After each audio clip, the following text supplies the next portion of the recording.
The unsolved mystery behind a 6-year-old Lilly and 4-year-old Jack Sullivan. It starts like any other sleepy Saturday in the middle of nowhere, or at least it seems that way. The kettle hisses, the birds chatter, and the Sullivan house sits nestled in the thick hush of Gairloch Road, wrapped in mist like a scene you accidentally stumble into rather than live inside. But as you step closer, something's off. It's too quiet, eerily so. No cartoon sounds bleeding from a living room TV. No shrieks of kids racing toy trucks or fighting over a juice box. Just nothing. You pass through the yard gate. It creaks. That's your first clue this morning is different. You half expect someone to call out, but they don't. That's when the reality hits. Lilly and Jack are gone. Just gone. So, before you get comfortable, take a moment to like the video and subscribe, but only if you genuinely enjoy what I do here.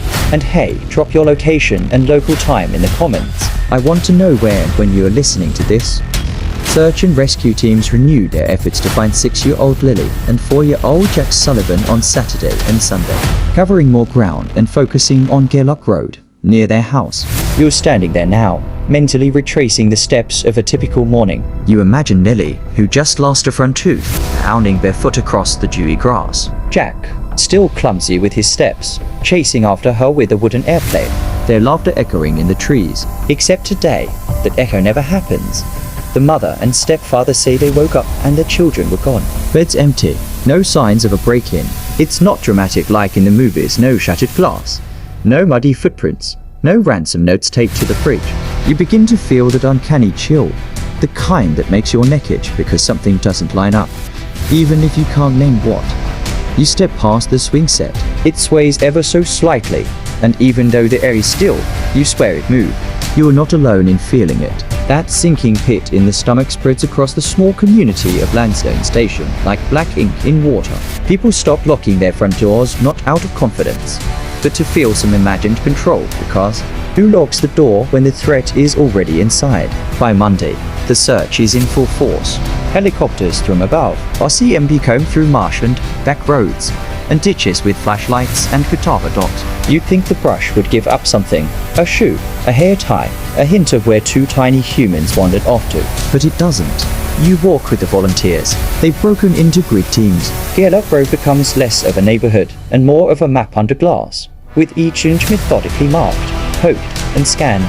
You wonder if the kids could cross the waterline. Some searchers go into the woods waist deep, braving muck and mosquitoes, swearing they'll find something. But after 48 hours, they don't, and here's a twist of history for you. In 1932, the Lindbergh baby was taken from a second-story nursery. No iPhones, no ring cameras, just footprints and panic. That case gripped a nation. Here in Nova Scotia, no footprints. No panic. Just silence, and a community beginning to blink into disbelief. You help tape missing posters on utility poles. Their smiling faces fading already under the drizzle. Something about their photos makes you pause. Jack's awkward half grin. Lilly's proud tilt of the chin. These aren't just stock photos, these are personalities. Kids who had favorite snacks. Kids who had fevers that week. Kids who should be here. That illness their absence from school starts to nag. Wednesday was a Prody day. But Thursday and Friday, they were reportedly too sick to go in. Not a big deal, right? Except now, in hindsight, those 2 missing school days feel like a void. Like time vanished before they did. You ask yourself, did anyone see them? Was anyone outside that home witness to them being alive past Tuesday? That question will sit with you through the whole story. Your boots squelch in the mud behind the Sullivan house. Dogs sniff tree trunks. Drones buzz overhead, and still, you come up with nothing. Like those creepy Victorian ghost ships that show up floating with dinner still warm but no crew. That's what this feels like, an unsolvable loop. By day 5, whispers start. You overhear them in the gas station. Maybe they were taken, could be a pair, but to kids, they were never there to begin with. Maybe. Fringe theory alert. One old-timer mutters about the phantom Pictou, a myth in local lore about someone who snatches kids from isolated farms. Total nonsense, right? But it says something when people start digging into folklore. It means reason isn't enough anymore. Even seasoned searchers begin to twitch. One RCMP officer quietly says it's the strangest case he's seen in 20 years. And that's coming from someone who once found a missing hunter living in a deer blind eating peanut butter out of a boot.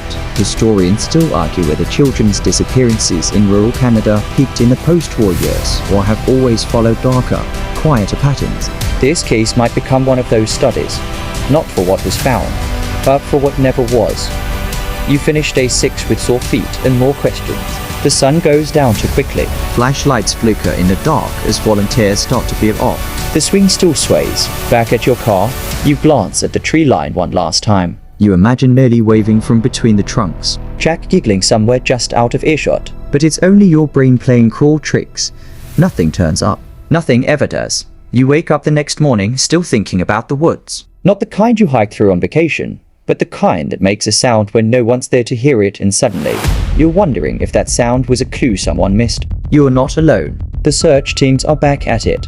Only this time, they're narrowing in on probability areas. It sounds official, clinical like crime scene chess. But in reality, it's a game of heartsick people wandering in circles, hoping luck decides to show up. The terrain out here is wild. You wouldn't know it from the dainty name Gaelic Road that sounds like where you'd buy artisan candles. Not lose to children, but this is rural Nova Scotia, where tree lines bleed into black water and the underbrush grows thick enough to swallow a grown adult, let alone to kids under 7. You follow one of the K9 teams. The dog's name is Mason, and he's covered in burrs. He keeps stopping, snoofing, whining. You try not to get your hopes up. Dogs get confused too. You remember what Blaine Brown said 26 years in the RCMP, and even he can't make sense of this.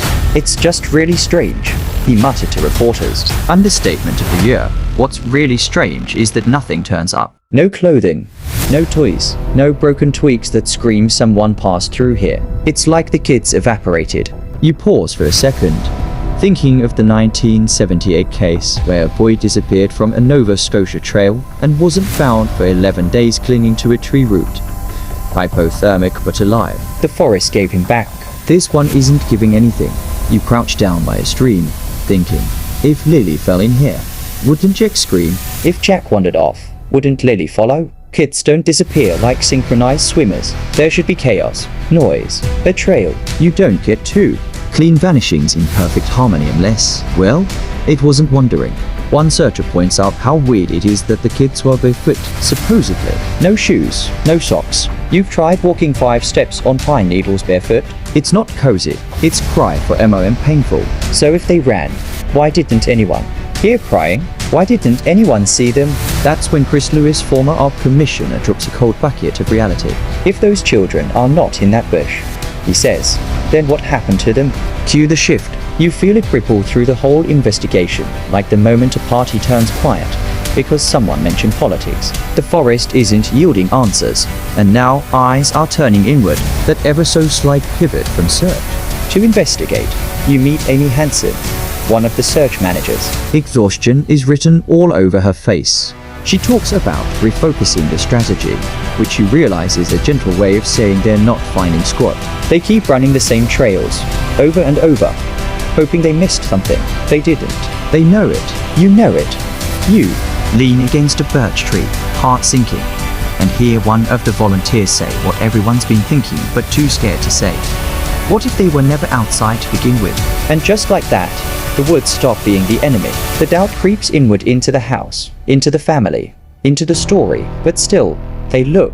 Cadaver dogs join the effort. You watch them zigzag across fields and past the edges of ponds. They can smell through 6 feet of dirt, trained to detect decomposition down to a molecule. If something's here, they'll find it. But again, silence. Statistically speaking, this shouldn't be happening. Robert Kester, search mission guru, says, it's rare to never find a subject in a case like this. Like 5% rare. You're in that percentage now. Feels more like 5% hell than anything mathematical. The volunteers are thinner now. Media vans thicker. The mood in town's turned from hopeful to tight-lipped. Everyone's suddenly unsure how well they knew the Sullivans. At the hardware store, someone whispers they kept to themselves, which is Canadian for we're suspicious but polite about it. Meanwhile, the forest stands still. The same branches creak, the same shadows stretch. Nature doesn't care who's missing. Here's your quirky sidebar for the day. Did you know that in ancient Rome, people used to hang bells on their children to prevent kidnappings? That's right, real-life toddler wind chimes, and you kind of wish now Weirdly, that Lilly and Jack had been wearing some. You walk back toward the Sullivan house. Everything looks untouched. Too untouched. You catch yourself staring too long at the back door, wondering how secure it really is. Whether the lock worked. Whether someone had a key. Historians still argue whether the psychology of silent disappearances comes from culture or circumstance. Some say the quieter the household, the longer it takes to raise alarms. Others argue rural communities create the illusion of safety that gets shattered only when it's too late. You decide it's both. You end the day on the edge of the lake, Watching dragonflies skim the surface. A volunteer sits beside you, breaks the silence with a simple, heartbreaking question. Do you think they're cold? And you don't answer, because yeah, maybe they're cold. Or maybe they were never here to begin with. You start looking at everyone differently now. It's day 13, maybe day 14. Time is slippery when it's wrapped in grief. Faces blur, names repeat. You swear you've talked to the same neighbor twice, but can't tell if they changed their story, or if you're just sleep deprived. The Sullivan house sits quiet. Too quiet. The stepfather, Daniel Martel, steps out every now and then, always. Tired, always red-eyed, always saying the right things. Bring cadaver dogs, he insists. Do whatever it takes. He sounds desperate, sure, but is it the right kind of desperate? You stand across the street with your arms crossed and your gut squirming. The thing about cases like this, everyone starts squirming, because when there's no body, no scene, no noise, no anything, people have to fill in the blanks themselves. And you've filled them in about 100 different ways by now. None of them feel good. Daniel's voice cracks in an interview. Sadness just turns to anger. You feel that. But you also notice how no one saw the kids for 48 hours before they vanished. Wednesday was a professional development day. Thursday and Friday, they were sick, the stepdad says. How? Both of them. Convenient timing. You think about the phrase quiet disappearance. Michel Genis, the criminal justice professor, called this case an anomaly. No evidence. No typical signs of foul play. It's almost sterile. You don't like the word sterile when it comes to missing children. Sounds too much like a stage set that's been wiped clean. But she's right. There's no blood. No footprints. No surveillance. Just absence. At this point, you're not even sure what you're looking for anymore. Proof of life, proof of death, something real in a world that feels scripted. Like a show that went off air halfway through the season. And then you meet Steve. Ryan, former homicide detective. His face is made of concrete and disappointment. The story the parents gave, he says slowly, was that they woke up and the kids were gone. He pauses. There's no witness to what happened. That hits you like a bad flashback. You try to picture it. A quiet house. 2 kids vanishing without a peep. Not even a creaky floorboard. Not a single dog barking. Kids don't just disappear, they knock things over. They cry. They leave juice boxes half open on the kitchen table. You glance at the back door again. The same one that's always mentioned in passing. Did it stick when you closed it? Could little fingers open it? Or was it left open? You want to believe it's a tragic accident. Maybe they wandered out and someone picked them up. Maybe it's a horrible coincidence. But Ryan's words keep clanging in your ears. There's an awful lot going on behind the scenes. And that's when the police get quiet. You know what that means. It means the case has shifted again. From search to evidence. From woods to walls. Small town Canada isn't built for this kind of pressure. Lansdowne Station's a place where everyone waves, even if they hate you. Now, they're peeking through curtains, checking their locks twice. A neighbor mentions how she's scared to let her son ride his bike.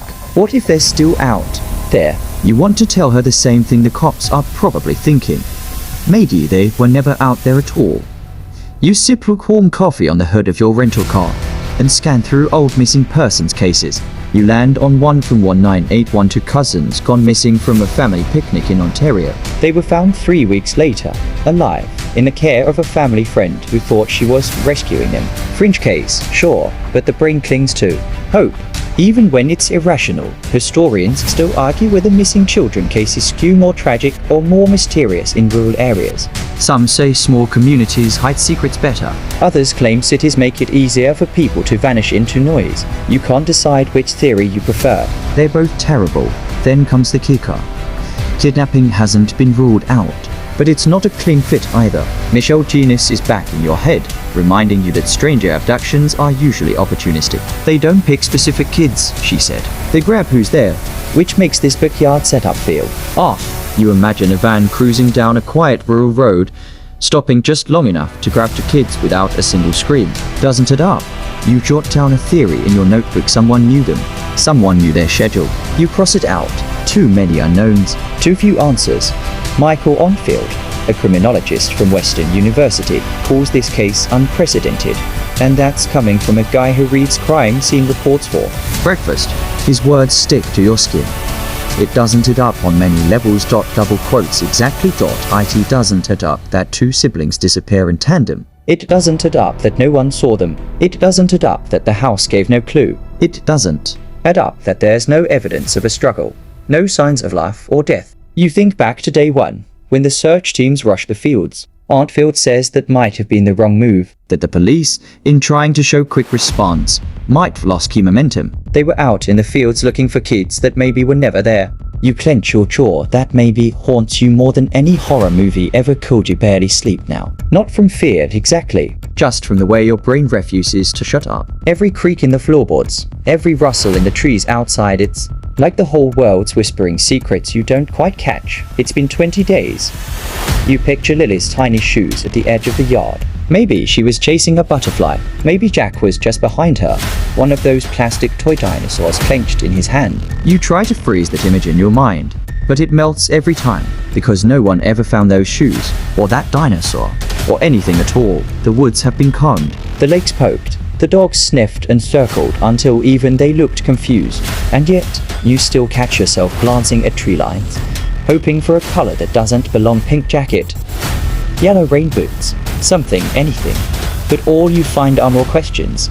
The town's quiet, the kind of quiet that feels forced. Like everyone's holding their breath, waiting for a truth they don't want. You overhear an old man mutter in the bakery line. There's no way they just disappeared. No one argues with him. Not anymore. To this point, every interview clip loops in your head like background noise. There's Amy Hansen, the search manager, talking about probability areas. You remember her voice going soft when she admitted they'd found nothing. Now they have to determine their next steps. You wish you could help her, but how do you map a search grid for ghosts? Chris Lewis, the former ARP commissioner, cuts in next. His words echo with hard experience. If those children are not in that bush, then what happened to them? It's a question no one wants to answer out loud. You think about how carefully everyone dances around the word dead, how they use phrases like still hope and ongoing investigation like bubble wrap, but deep down, people are starting to crack. Even Daniel Martel's interviews feel different now. You go back to the one where he says, sadness just turns to anger. He's not the only one. You've seen the Facebook comments, the Reddit threads, the porch whispers. People want someone to blame. And when there are no suspects, suspicion becomes a group project. You walk by a house with bring them home posters in the window. You can't help but wonder if the family who lives there suspects the Sullivan parents too. Here's the thing no one tells you about true crime. Sometimes it's not about evidence. Sometimes it's about pressure. Pressure to believe. Pressure to doubt. Pressure to pick a side when both sides are shadows. That pressure weighs heavy on law enforcement too. You hear murmurs that the RCMP hasn't released all their findings, that maybe they're sitting on something. That maybe the multi-layered investigation Steve Ryan mentioned is a polite way of saying, we think someone's lying, but we can't prove it yet. And then there's the media. Oh, the media dotted it first. They swarm the area, drones buzzing, interviews back to back. But now, the headlines are drying up. The world's moved on to fresher tragedies. Missing kids aren't exactly rare in the news cycle. And unless there's a breakthrough or body, the cameras don't stay long. You wonder if that's what people fear most.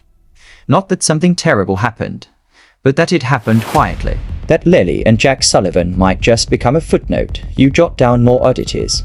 The 48-hour window before the disappearance. The fact no one outside the family saw the kids those last few days. The lack of confirmed sightings. The absence of physical evidence. The whispers that someone knew more than they let on. And then you circle one word.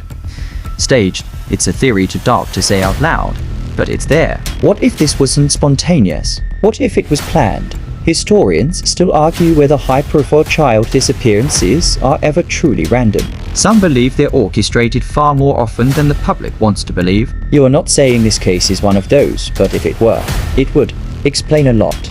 You remember a fringe case from 1996 to siblings vanished during a supposed camping trip. Turned out, it was a parental custody stunt gone horribly wrong. The details don't match, but the vibe feels eerily similar. That same to clean mystery. That same making silence. And here's the hardest part. The longer it takes, the colder it gets. Not the weather though, Nova Scotia doesn't exactly wait around for summer, but the trail. Leaves dry up. Witnesses forget. The urgency fades into routine. And routine is the enemy of discovery. You close your notebook, not because you're done, but because it's all starting to repeat. It's been 20 days, and the only thing anyone's found is emptiness.